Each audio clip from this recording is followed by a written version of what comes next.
this lecture is possibly a break for the deep scientific lectures. Let us go back to, I think I started in the morning by the nano level and the femto level, which is highly advanced field. And so it seems that I take the two borders, and I have to back 5,000 years before that time. I don't know if you are ready to join me to come back this 5,000 years, or just I think you need some music to do that. Is it possible? Okay, let me try. Okay. Hopefully the sound is working well. Voice?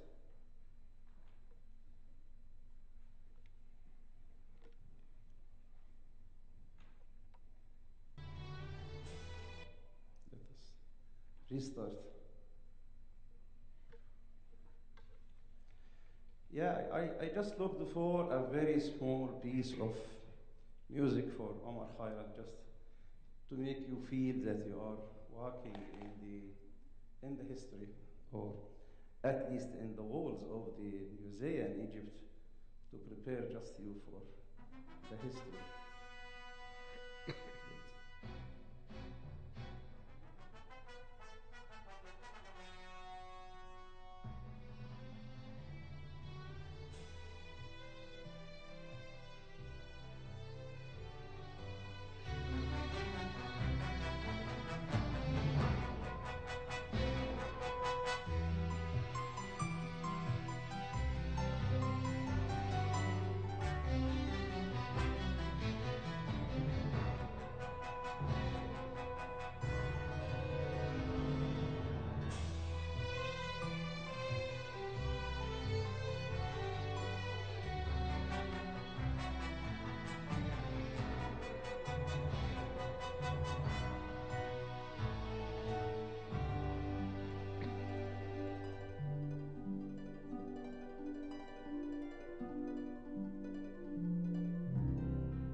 Sorry.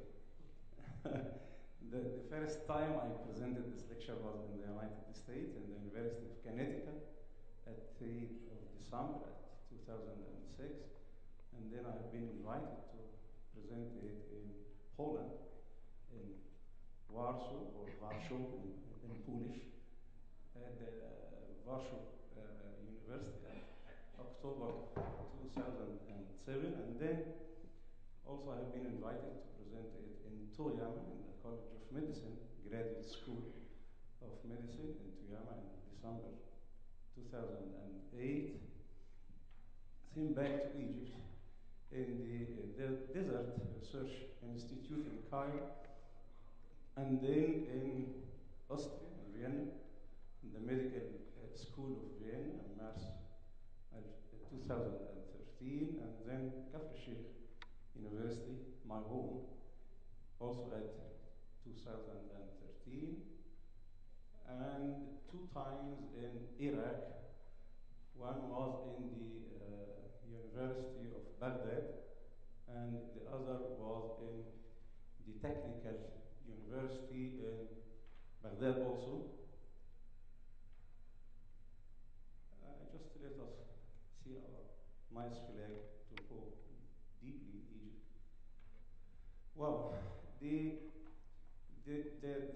process of the ancient Egyptian medicine, actually the Egyptians started their medical practices about 5,000 years ago, or you can say 3,000 years BC, and they started their practices from the musea or from the press suits.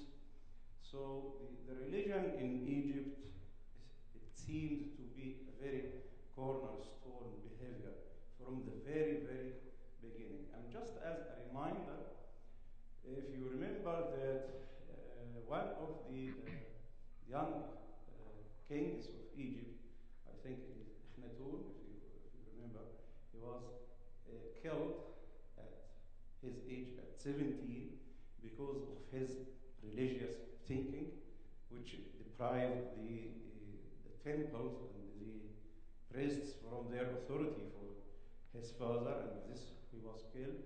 So the pharaonic people started to think about the religion in the very beginning in their life, and then the Jews, as you know, it was sent from the Sinai, in Sinai, and the Christianity, when came from Palestine through the migration of the Holy Family, and even Islam, when it came from the Saudi Arabia, most of these religions, when it came to Egypt, took the passport for the internationality, and it became much more easier to distribute to the other world.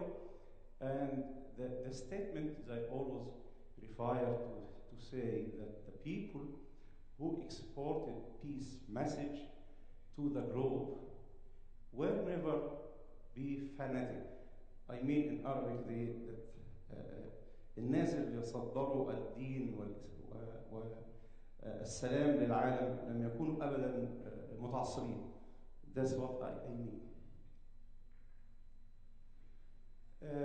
Let us show what is meant by Kemetic. Kemetic is a pharaonic word which means very old Egyptian. It is a very private word which means very old or ancient Egyptian. It was used as Kemetic. Kemetic medicine, it means the ancient Egyptian medicine. And actually they based their knowledge on the process of trial and failure, like what we are doing now. And this, let me, because I have been asked many times why the Egyptians are the peoples that you are saying that they are the only or the fairest or this terminology. We are actually lucky because they recorded many of their behavior on the whole day for many thousands of years. I mean, possibly these practices were reported elsewhere, but it was not reported on the walls of the musea or the papyrus, like this background, which is, and by the way, papyrus is the first paper from which was derived the paper. Is the first paper in the world is papyrus. I don't remember in Arabic, papyrus. Al-Bardi, Awraq al-Bardi. Okay. It was a high status. You know, what does it mean, like a monarch or a nubala in Arabic? The monarch or the noble, they will always feel that they are of high status if they have an Egyptian physician in their employ. يعني في العمال والموظفين اللي شغالين معاهم كانوا يتباهوا ان يكون معاهم طبيب. يعني لازم يكون فيه طبيب. They should have a physician working in the whole employ in their press suit. And actually, this is a very important point that in the very beginning there was no exact separation between the physician and the priest and even the magician. You know, the very beginning in the ancient Egyptian medicine was always applied in the temples. In the temples, the residents of the temples are the priests. So they were the first peoples who applied or tried medicine and also tried magician. And they consider the three modalities as an integrated modules for the treatment of the patient. An example for this integration was, for example, a patient with treated for dog bite. You know, it was very common in the very old dynasties. So it was treated by bandage with paste of babies and honey, for example. This is medical. And meanwhile, it was advised to take an incantation or amulet. Amulet, it means like in Arabic, hijab, ta'weeza, I don't know. Amulet like cooler on the neck, for example, or some papers which are on which the priest read and write some letters and give it for you to put it on the wall. So and these repetitions, so it means that there is an integration between the medical behavior and even the magician behavior also. This one of the papyrus documents, like Edwin Smith's papyrus, where these experiments were reported, and this was the source. You know, letters for the dead, imploring them to cease their curses from the living, which is the curses of the foreign, لعنة الفراعنة يسموها in Arabic. So it was very common in the very old ancient Egyptian medicine that they put letters for their dead in their tombs, imploring them, please stop your curses from sending it for us. This was very common.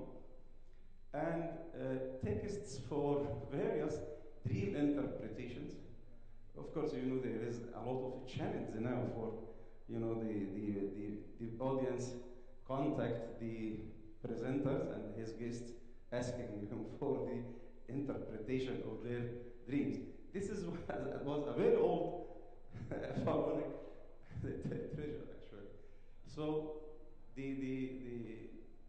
priests used these as a whole, the patient as a whole. So the patient, when he was sent for the temple, he felt free to talk about everything. So starts by his dreams last night or the night before or whatever, and then complain for the physician of bad dreams or tearing wild dreams or whatever. And he started to make interpretation, and we will see later that the patient sometimes was separated from his family for some time to be incubated in some temples, like Fira temple, which is very common, and we will see this now. Some healing techniques did center on the religious ritual, شعائر الدينية, religious ritual. So this is what I'm saying in the very beginning, because it was in the cornerstone of the ancient Kemet is the religion. Papyri of specific gynecology, surgery, disease, and the diseases of the eye were very frequent. They have what's called like now general practitioner (GP) application, and even the titulary for specialists. They put this titulary on their rooms or in their homes, like an oculologist, gynecologist, dermatologist. You know, this is already found on the papyrus for the specific. And for example, the common eye ailment was caused by the dusty or arid climate in the Kemet. It was treated by herbs and by minerals, like we use, for example, silver nitrate for the treatment of the eye. They started the use of minerals in the treatment of these diseases of the eye. In addition, the Kemetic medicine, there were texts on describing the anatomy, the physiology, and the workings of the organ. And actually, they have this experience from the embalming techniques and the funerary behavior, which is the تحنيط والجنائز أو يعني الفلوراري من جنائز او the embalmers اللي هم اللي بيحنطوا يعني المحنطين يعني have this idea about the surgery because they describe and even you can say that they like what's called now the forensic medicine. They could decide and report the cause of death through the anatomy and the section and these things. And in addition, the heart and the blood visits, they could map it out and put their imagination on the papyrus. I have a lot of photos, but I know that it will take a long time. Anyway, such a document for the treatment of the heart was found in the Ebers papyrus also, like this. There is a full description for the treatment of the blood disease as it was found there, and the heart and the cardiovascular system. This Ebers papyrus was discovered, I mean, it was thought to be written 1550 BC, about, you can say, 3,000 and a half from now. In Egypt, the ancient Egyptian, all ancient Egyptian trends, they have, because again, the religion is a cornerstone, there was a cornerstone in their life, there was a god or a goddess for all of their behaviors in life. They are, for example, the god of medicine, the god of vegetation, the god of love, for example, the god, and so on. So they have a lot of gods, actually, for symbolizing. This is Sekhmet Nedjert, which is the goddess of healing. She was, as you know, most of the statues in Egypt are human body with a head of something which is stronger, like the lions, for example, and so on. So this Sekhmet Nedjert was the god of the healing, and she was felt like the queen of the cities.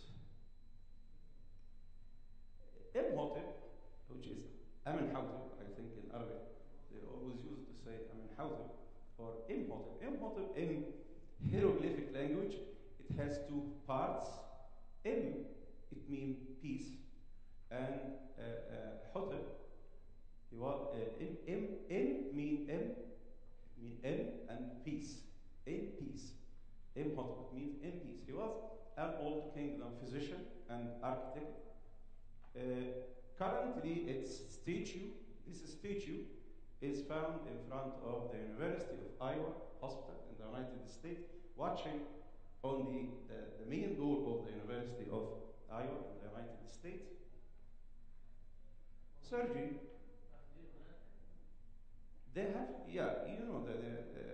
Egypt is always generous, We have a lot of statues in the United States, in Paris. I have been myself visited in New York Metropolitan Museum, which is a very famous in New York. It has 3 floors. The first floor is fully Egyptian, and there is a lot of mummies, a lot of, I think that you can make, of course, just against $1, you can go for the whole day. In the first floor, it is, yes, unfortunately. And even there is the Nile, they make like the Nile and the pyramid and the Sphinx. This is the first floor, and this next floor for the Far Eastern history, especially Iran, for example, and China, I think, I remember, and they have the Quran in the very large form from Iran, I think, and the second floor diverse, I think. But unfortunately, in Metropolitan Museum, there is no anything about the history of America, actually, or other countries. But all of them, Middle East and the Far East, as I remember.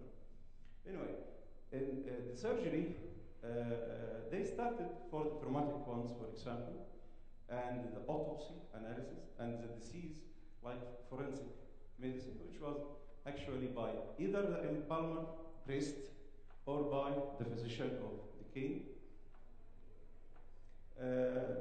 It was reported on the papyrus of the ancient Egyptians that they discovered about 58 surgical cases.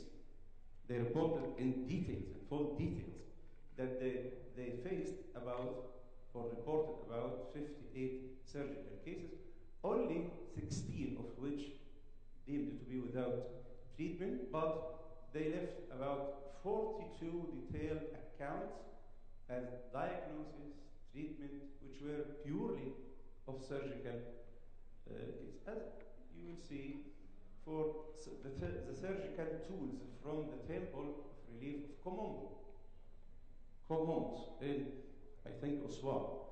This was the surgical tools that they used in the ancient Egyptians. As you see, the knife and the drill, especially for the skull, as we will see, and the other materials which are like antiseptics and the vaccines, using the extracts for some plants like as antiseptics at that time.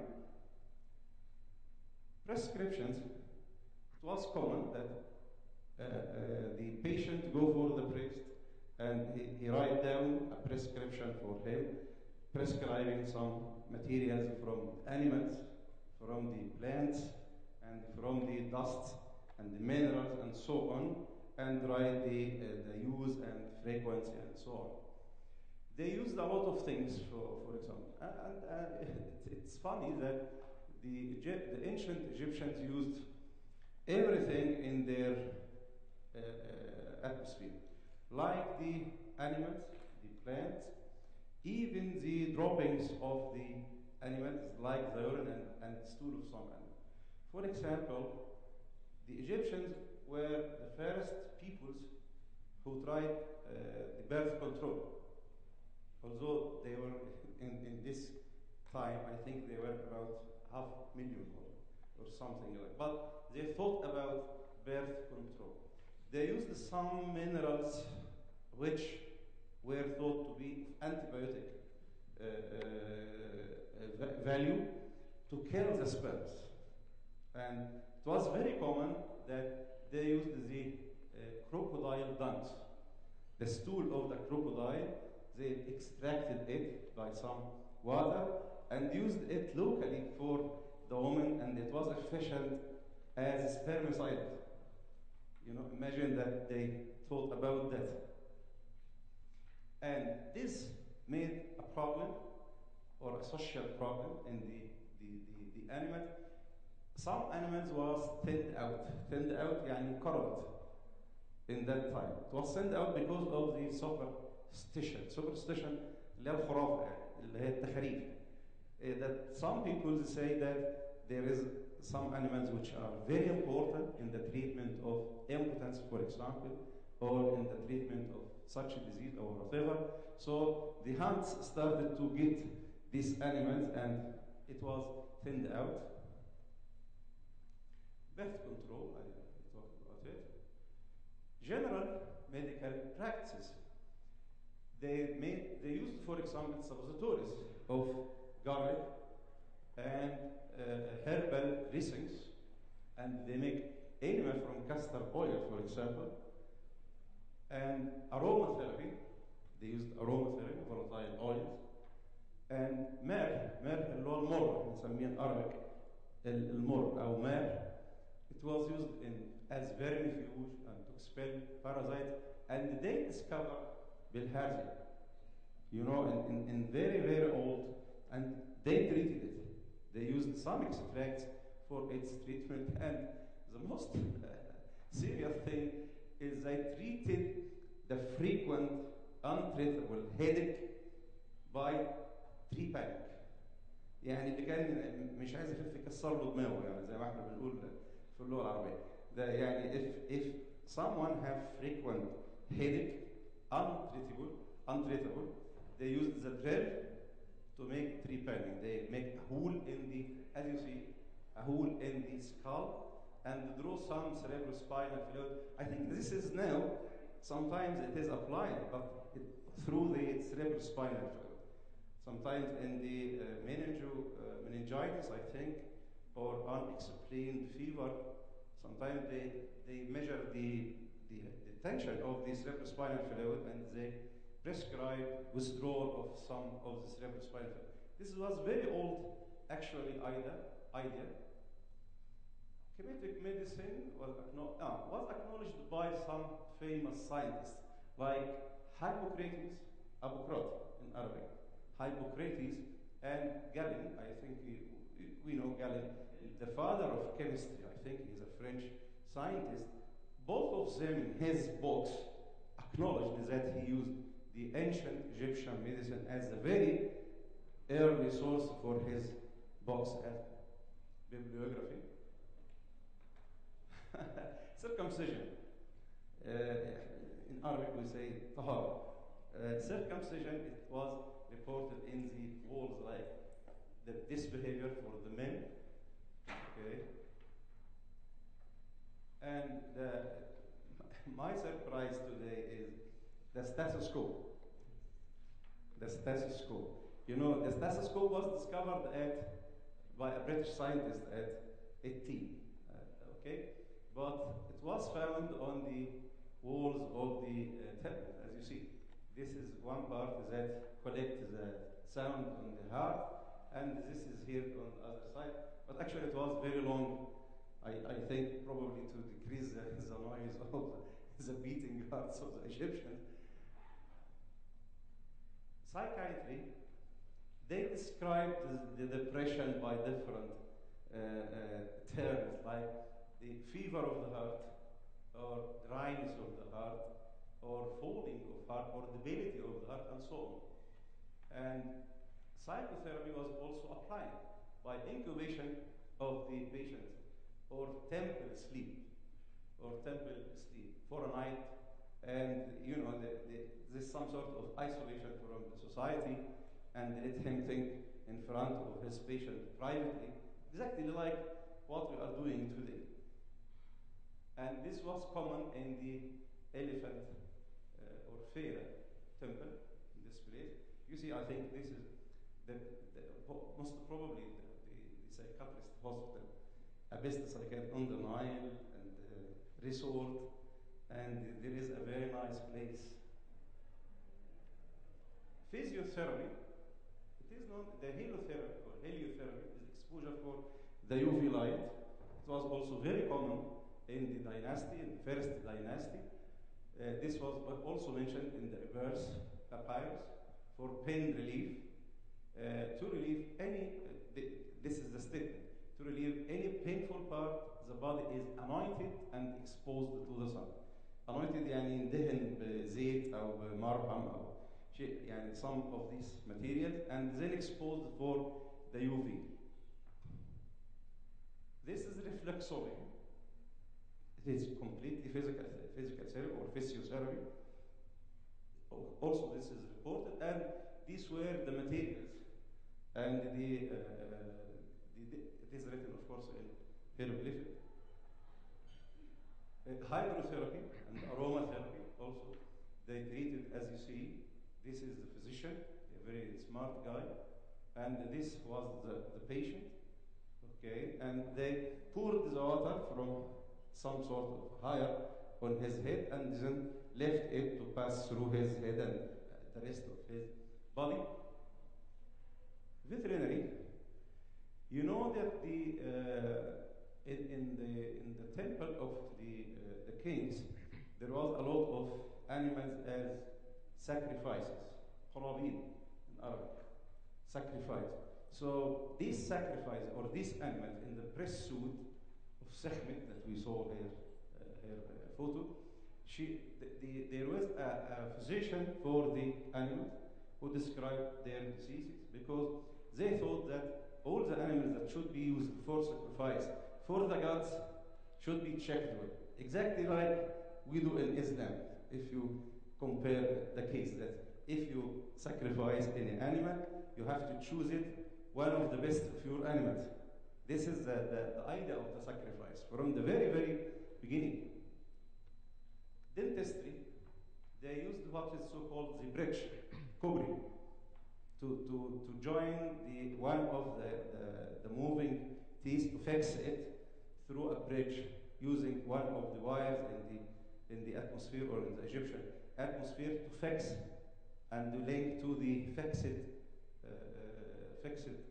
teeth, and also الحشو, filling of the cracked teeth using some mineral pastes.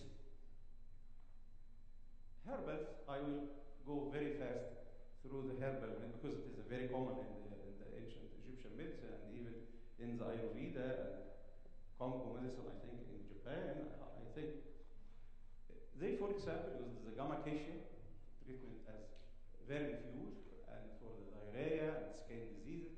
Aloe vera, as we use today, of course, very common in the cosmetics, and also used for chest pains, burns, ulcers.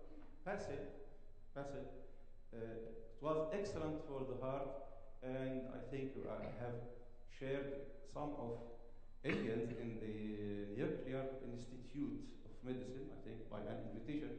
We have a book together. It was published in the United States. And I wrote something about this basil. Sometimes it was considered in India as one of the holy plants, I think. Huh? Leash. Basil. Frankincense, Lord Khur. Very common, of course. The frankincense, which is buzwil. It was for the throat and larynx infection, for bleeding, and the cuts of phlegm and asthma. Garlic. I also wrote a separate book about garlic, and it was published in Egypt, and I think most of the Arab countries, about the medical benefits of garlic. Imagine that garlic was very known in the ancient Egyptian medicine as source for vitality, for flatulence, digestion, hemorrhoids.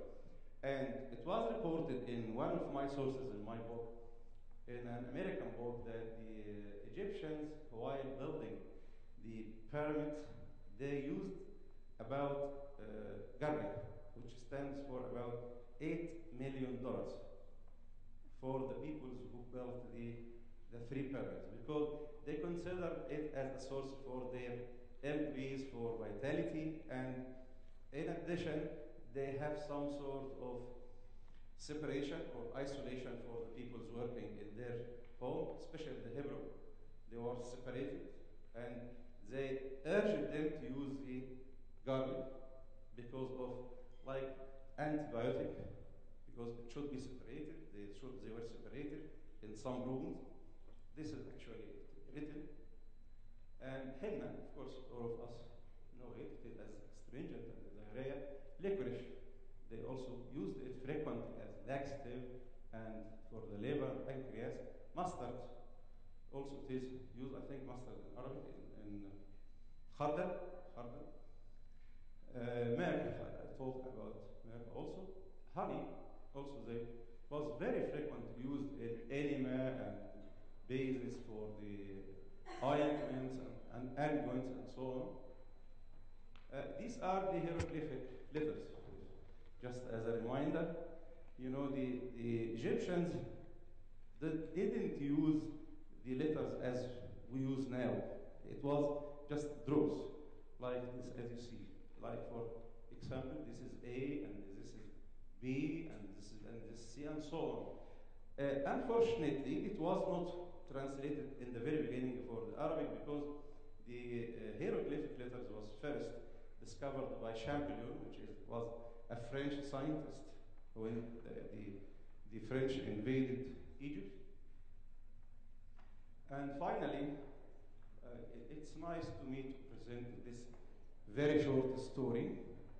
This scientist, Maurice Bouquet, he was a very nice French scientist, was very interested in the mineral studies. He was not working on the ancient or the mummies, but his interest was mineral studies or analytical chemistry, you can say. So this was the mummy of Ramses II. Ramses II. And there is a nice story that I think it was Francois Mitterrand, the president of France at this time, at 1981, when the mummy of Ramses II was sent for some maintenance in Paris. He insisted to meet him as a king and make a military formal meeting with the military music and from the airport, and they make the military music and the red carpet and all the characters of welcoming a king from Egypt. Then the body was sent for the lab of Professor Maurice Bucaille. Maurice Bucaille had a student, master student. I think he was, either Egyptian or Jordanian, as I remember. And they started discussion about the Quran, talking about the fate of Ramses. And the previous stories about the fate of Ramses II. The previous stories said, وَكَانَ مِنَ الْغَارِقِينَ. It means that Ramses II, when he followed Moses through the Red Sea, he was sinking in the water of the Red Sea. Okay? And that was the end of the stories about Ramses II in the previous story. But in the Quran, this Muslim guy, which was a student of Maurice Bucaille, pointed his view for the وَالْيَوْمَ نُنَجِّيكَ بِبَدَنِكَ وَلِنَجْعَلَكَ لِمَنْ خَلْفَكَ وَلِتَكُونَ لِمَنْ خَلْفَكَ. What does it mean? That the fate of Ramses II was not sinking in the Red Sea only, and the point, but it was sinking, and then he was expelled by the Red Sea to outside, just to be as an advice for the peoples who are unfair, as a message that this was Ramses II, that all peoples afraid of him, and he is now just a carcass, can't do anything. So, Maurice Bucaille makes some sort of skin meta-analysis for the face of Ramses II. He made a histogram for these metals on the face of Ramses II, like, for example, the zinc, iodine, chloride, and so on and so on. And he found that this histogram of these minerals is exactly like what is reported for the Red Sea water. Exactly. And in that point, or at that moment, he decided to feel or to announce that this is a clear scientific verification for the Quran story about the fate or the end of Ramses II.